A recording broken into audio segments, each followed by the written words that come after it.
বয়স আমার এখন 45। এই বয়সে সেই ভাই সেই শুনেন, আগামী 2 বছর আর ঘুরতে পারবো না। এই ফিরে যেতে হলে অবশ্যই আপনাদেরকে বান্ধবী আসতে হবে। কিন্তু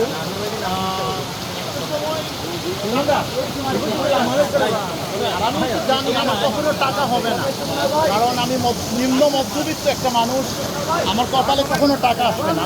তো এই সময় এবং এই মুহূর্ত এবং এই বয়সটাকে আমি উপভোগ করতে চাই, এবং আগামী 2 বছর বা 1 বছর আমি এই এখন যেভাবে ঘুরতে পারছি সেটা পারবো কিনা আমি জানি না। একবার আমি দেখাই পুরো পরিবেশ। গাছের পাতা ছুঁয়ে সূর্য নামছে, আর এই রকম পানির শব্দগুলো পাচ্ছে এইরকম একটা জায়গায় এই মুহূর্তে। এবং এই